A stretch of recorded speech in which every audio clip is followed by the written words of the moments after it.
Let's talk a little bit about the deals in the pits also. How about it, Vince? Well, certainly Tony Stewart has been shuffled back a little bit because of that flat tire, but his crew chief, Bruce Cook, has had some visitors. That's Nick Harrison in the 1 car, says they'll stick with him to the very end. Mike Kelly in the 6 car, Ricky Stenhouse, got up and said, we can lead you, but we can't push for more than about a half lap. So they've let Tony Stewart's crew know exactly what kind of help they can give if Stewart chooses to go with them. They've passed that word on to the spotters. The spotters have had communication. Everybody seems like they're ready to go. By the way, Stewart said, 9 laps, I got plenty of time left to get done what I want to do. And he's going to restart 11th alongside of 12th place Casey Kane. That's the only cars left on the lead lap. From there on back, everybody's at least 1 lap down. And it is Boyer, Earnhardt, Waltrip, Bain, your top 4. Then Stenhouse, Kyle Busch, Joey Logano through 7. 8th is Sorensen. 9th is Castle. 10th is Jason Leffler. Let's get a quick update on Danica Patrick's day. She's running well, Jamie. She sure is, and under that red flag condition, she came on the radio and she was talking about what she learned earlier in the race when Clint Boyer hooked up behind her and pushed her to the front. Remember, this is all about learning. This is only her 2nd time here at Daytona. She's taking it all in. She's having a good time, too. So watch what she does here as we just have 8 laps here in the closing times here. But remember, her best finish in the Nationwide Series is 19th. Right now, she sits 14th. Yeah, she did a good job as the pushee, but when it was her turn to push, that's when she ran into some problems. All right, the pace car is getting ready to come off. Think about this. Tony Stewart is restarting 11th. Well, at the beginning of this race, he went from 14th to the lead in the first 3 laps of the race. When we come by, there will be 6 laps remaining. Hold on, because here we go. Boyer on the high side. Down low, it's Earnhardt Jr. Green flag flies. We're racing at Daytona again.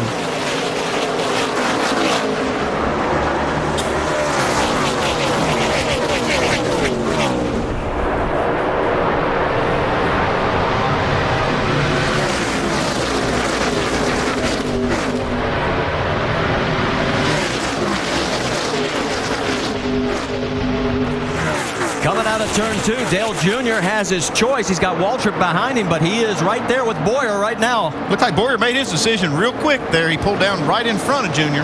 Yeah, he wanted that experience. Nothing against Trevor Bayne. Trevor Bayne got shuffled back, and he's out of the picture for the moment. And it looked like maybe Michael Waltrip got shuffled as well. There he is all alone down on the low side of the track. There goes Reed Sorensen with his help. Landon Castle in the 1 right behind with Tony Stewart. Yeah, Tony Stewart's got a big push now on this 1 car. Let's see if they can go to the front.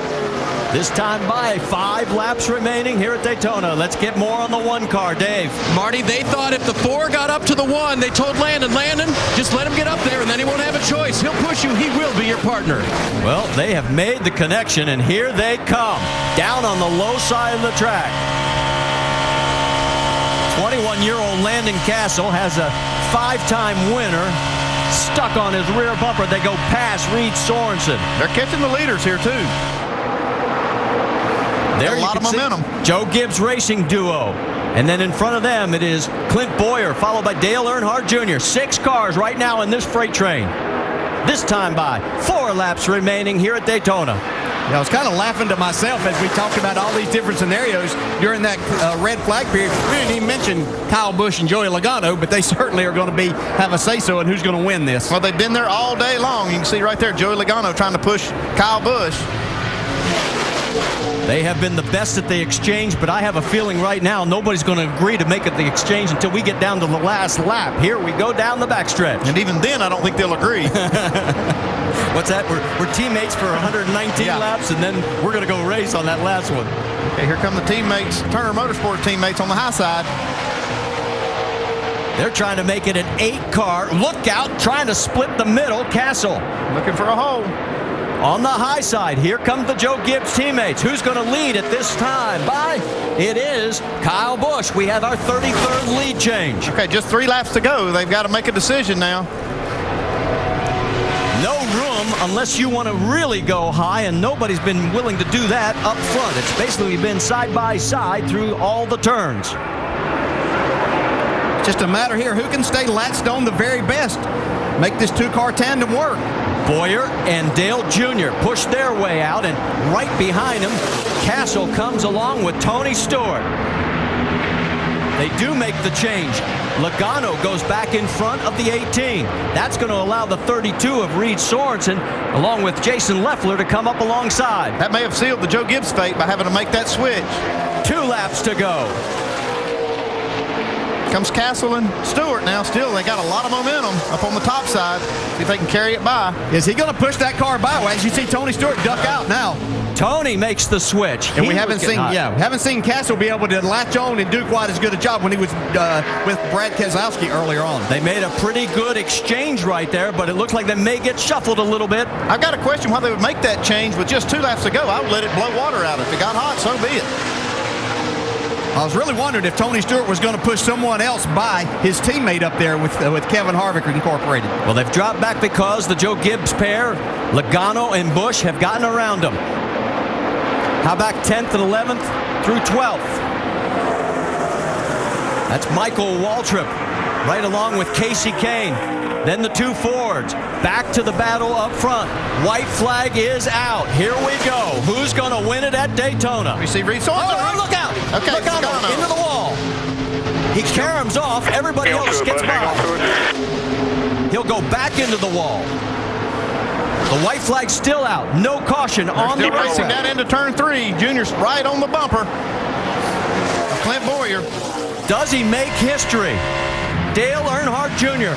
or does Clint Boyer win? And here comes Tony Stewart. He's getting the push from Castle. Coming out of 4. This is really going to be close. Here goes Junior to the inside. Junior to the inside. Boyer takes the lead and pulls on and the stripe. It's Boyer. Stewart. I thought it was Boyer, but Tony Stewart does it. Wow. Holy God. Oh. They're saying Boyer's the winner. That was too close to call. I thought so too, and then the scoring monitor came up and said Stewart. It looked like Boyer had it, and NASCAR is saying it is Clint Boyer. Well, Tony Stewart doesn't know that. Now we're holding 4. Nope, it is official. That's now Tony Stewart. It is official. Great job. Woof. 4 in a row, baby. 4 in a row is right. Oh, my goodness. Wow. 6 out of the last 7. Tony Stewart, his 16th Daytona win. And the streak continues. He's won at least one event since 2005 during Speed Weeks. Let's go back and take another look at this, because this was oh so close. There it is. It's right at the very front. 7 1/1000ths of a second. Incredible. Oh, my. Just incredible. How does he find his way there every single time? Well, you asked why he got around the exchange on Landon Castle. Now we know.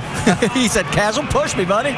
Landon Castle did a fantastic job of getting on Tony's bumper and pushing him right there. You saw Boyer try to make the block and then got back down with Junior. Woof.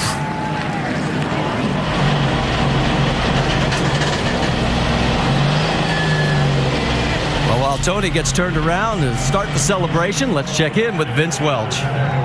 Bruce Cook, the crew chief for Tony Stewart. Stewart has won 4 in a row. But I tell you what, you couldn't get much closer than that. What do you think your chances were when you had to go back to 11th with 9 laps to go after that flat tire? I'll tell you, he's amazing, and our chances were really good. When the race started, we started 14th. We didn't qualify as good as we wanted to, but by lap 3, we were leading. So when we had that problem there on pit road, and I told him, I said, hey, man, there's 9 laps to go, and lap 3 you were leading last time, and you can't tell him nothing. He assured me everything's good. He's got plenty of laps left. So what a great job by KHI. I want to thank Nabisco and Oreo and everybody involved with this thing. It was great. My first race to come down here and do this with him is awesome. Thank you to Kevin Delana, everybody at the Fab Shop, and everybody that's worked really hard on these cars. Ernie Cope, everybody. Well done. Tony Stewart, the winner. And the salute to Dale Earnhardt Sr., the 3 fingers out the window of our race winner, Tony Stewart, and an oh-so-close finish. He restarted 11th with 6 to go and won it by 7 1/1000ths of a second.